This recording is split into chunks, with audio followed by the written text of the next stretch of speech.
Welcome to the Wild West. Okay, I'm doing too much. Hey, I want to create a setting combining genres like westerns and sword-and-sorcery fantasy.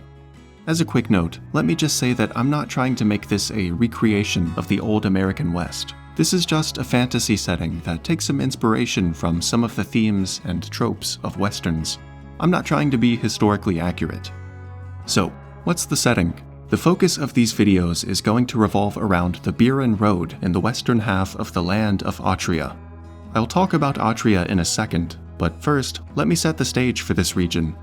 The civilization out east has turned this old land into a new frontier. Forces from East Atria are attempting to bring their version of law and order to this dangerous place, while the native inhabitants are torn and divided. Some have accepted the reality of these outsiders in their homeland, while others are violently opposed to the idea and will do anything to keep their independence. Convoys, caravans, and merchants transport their goods and supplies through the desert on the Beerren Road, sometimes guarded by East Atrian troops, other times guarded by hired mercenaries. Gangs and raiders and barbarians attack these caravans and the settlements along the road, either to steal their supplies or to drive back the colonizers. Mercenaries and bounty hunters collect the corpses of these outlaws and assailants, although sometimes the natives place their own bounties on the invaders. Let's zoom out a bit so we can understand how this place came to be in its current state. Atria is a country, more of a region, that has been ravaged by many civil wars over the course of its history. Its borders are often blurry, undefined, and subject to frequent change. This video isn't about Atria as a whole, so I'll just give the necessary context. In the past, up until about 70 years ago, dragons ruled over Atria. Their subjects were dwarves, humans, halflings, dragonfolk like dragonborn and kobolds, orcs in the east, and Goliaths in the west. To the east, there are jagged mountain ranges and an expansive plains region. Most of the civilization in Atria lives on the eastern side close to the mountains, and the population steadily decreases the further west you go. Those mountains are the seat of Atria's power, and it's where the dragons used to rule from, until the rebellion.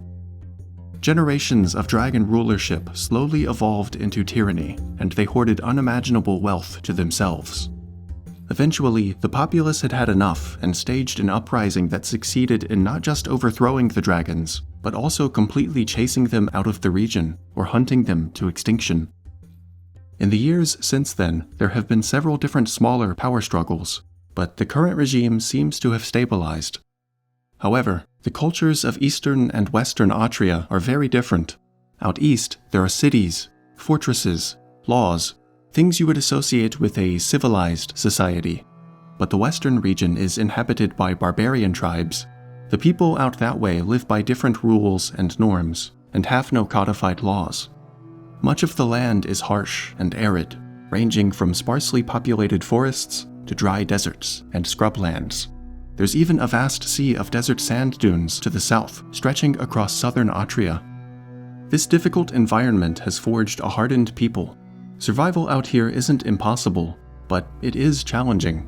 Only the strong, cunning, or those with hardened willpower survive. In addition to the adverse terrain, these so-called barbarian tribes, the Urgron people, also have to contend with dangerous wildlife and monsters. Rival tribes competing for resources or waging war to settle old blood feuds. And more recently, encroaching civilization as Eastern Atria attempts to colonize this new frontier. The Urgron people have lived in this region for thousands of years, before it was even called Atria, before the dragons flew in from elsewhere as conquerors. The land was different back then, many years ago. The forests were lush, and the resources were abundant. There was much more game to hunt, more plants to forage, and many more water sources. But time can be unforgiving, and over the years the bounty and abundance of the land has been slowly eroded away through desertification. Western Atria was once home to thriving civilizations of the Urgron's ancestors. There were small kingdoms and territories and population centers with great temples and monuments. But as the land withered, so too did these civilizations. Now, many of those structures and cities lie buried beneath sand and dirt. Sometimes they contain hidden treasure. Other times they house dark secrets. But often, there's nothing left but rubble and ancient, faded memories. So, why would the people of East Atria be so invested in colonizing this barren frontier? Well, there are a few reasons, like wanting to unite Atria as a whole and general expansionism, but the main reason is trade, specifically involving the Beerren Road. This is a road that goes from the heart of civilization in East Atria all the way to the free city of Kalistat on the western coast. The reason this trade route is so important to them is because it gives Atria access to the Spill, a clustered chain of islands poking out of the ocean that cuts through the middle of the continent. I think it's a gulf. Maybe a bay? A sea? Anyways, the point is that, through the ports of Kalistat, Atria has access to a greater seafaring trade network to the west. However, they only have that access as long as they can keep the Beerren Road continuously safe, and that's easier said than done. During the Dragon's occupation, Eastern and Western Atria were loosely unified. The cultures were still very different from each other, but there was relative peace. But like many things in Atria, the rebellion 70 years ago shattered many of the foundations. The rebellion deserves its own video, so the key info relating to this is that during and after the chaos of the rebellion, West Atria succeeded from the eastern half, since it was the dragons that kept them unified. Skip forward several decades, and there have been numerous power struggles and skirmishes, both between East Atria internally and East versus West Atria. Once things stabilized in the east, they started looking west again, and were determined to secure the Beerren Road to reopen that trade route to Kalistat. After the rebellion, the dragonfolk population had a bit of a fall from grace, since everything relating to dragons became stigmatized. In their place, the orc population had a steady rise in status, given their military assistance during the rebellion and subsequent power struggles.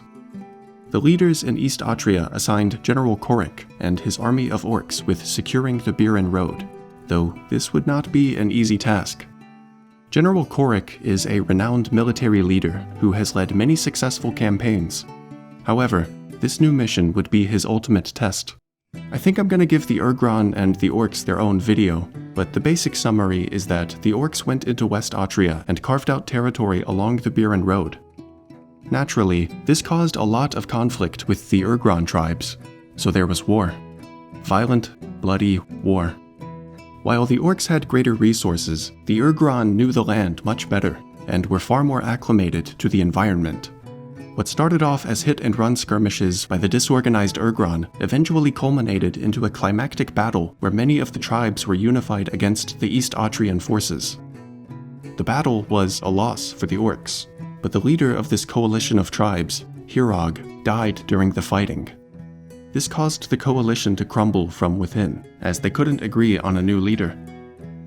Despite their victory, some of the Urgron tribes agreed to a treaty with East Atria to end the bloodshed. I'll cover the treaty more in the next video, but the basic premise was one of neutrality. You don't attack me, I don't attack you. However, not all of the tribes agreed to this treaty. These are the ones that attack the caravans along the road, or the settlements from East Atrian colonizers, or even their former allies, other tribes, for their perceived surrender to the orcs. Now, this has become a land of old ways versus new laws, a barren region that has been reinvigorated by invasive savagery and commerce. But that's just the tip of this sandy iceberg. In the next video, I'm going to cover the different tribes and cultures of the Urgron people, the forces of East Atria, including regular soldiers, desert rangers, and bounty hunters, and the relationships between these two sides. See you next time.